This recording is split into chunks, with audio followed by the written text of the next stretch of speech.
God. Ask God.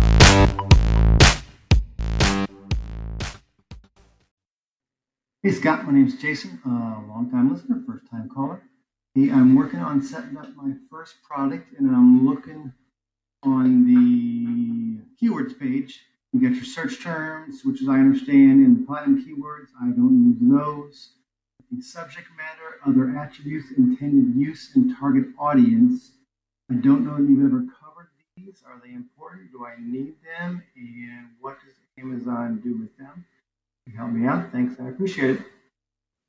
Hey, Jason, thanks so much for the question. Your audio was a little weird. It was breaking up a little bit, but I pretty much made out your question. So let me go ahead and try to tackle this. This is what I think that you were asking is in the back end of our listing, we have options to add certain things to certain fields, right? There's platinum keywords, there's search terms, there's, what kind of people are looking for this or who would it pertain to? It could be a girl, a boy, could be man, woman, could be family, like all of these different things. My first suggestion is this: fill everything out that pertains to your product.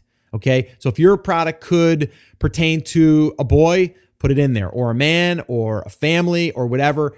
If it makes sense, put it in there. The more information we can fill out the back end, the better we are. We don't know what that's going to do necessarily, but we do know that at least it's there. And if it has any reaction or any benefit for having it there to the Amazon algorithm, we want it there, right? So I'm not saying go in there and fill out stuff that doesn't make sense. That's not going to help you, right? We don't want to get someone to our listing and then have them be there and be like, oh, well, this has nothing to do with anything, right? And I don't think that would necessarily happen, but you don't want that anyway, right? You only want your product to pertain and be seen by people that it could benefit or that they would be looking for.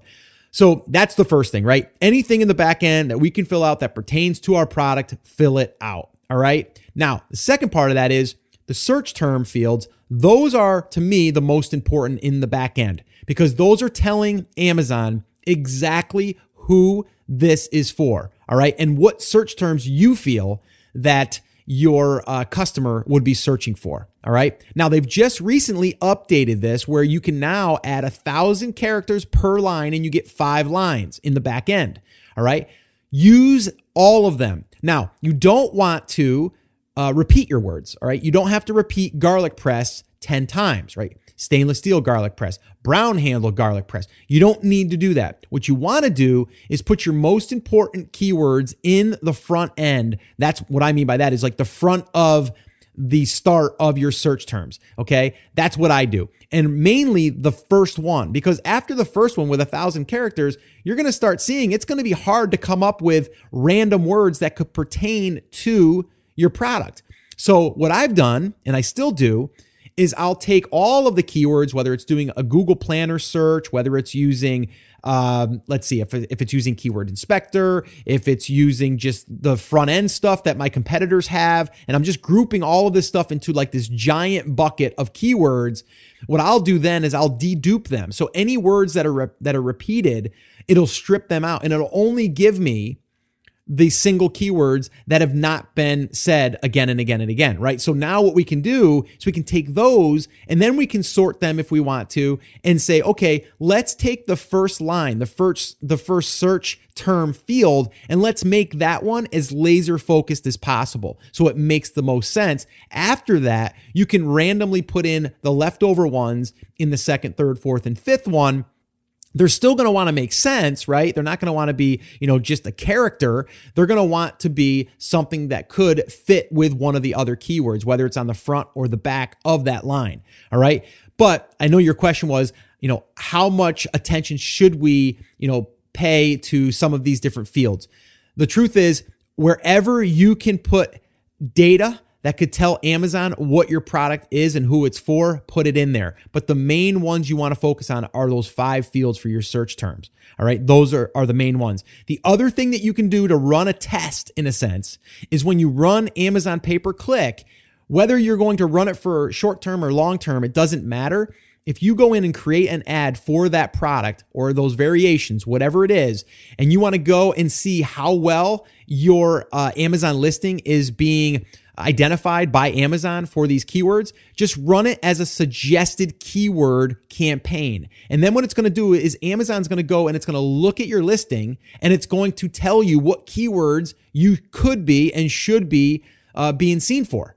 And then that's going to tell you, okay, I'm being seen for 10 keywords.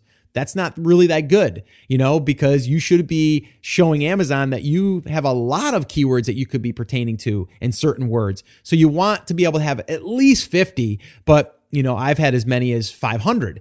It really just depends on how many keywords it picks up. And that can change over time too. But when you do this and then you're able to run that little test there, it's going to help you know that if you're relevant or not. And it's also going to tell you if you have room to improve. So that's just one little trick there for you. But to kind of go back to your main question, fill out as much information there that pertains to your product and your listing. But the main one that you want to focus on the back end is your search terms. And of course, there's other aspects of the back end, but we're talking about keywords right now. So that's what I would focus on there. So hopefully that's been helpful. I know I kind of had a mouthful there, but again, this is a pretty important topic because if you can't be found, then you're not going to be seen. And if you're not seen, you're not going to have people be able to buy your product, right? So this is pretty big. And this also helps us rank. It also helps us be relevant for pay-per-click and all of that good stuff too. So anyway, that's it. That's going to wrap up that question. So hopefully that's been helpful. Keep me posted on how that works for you.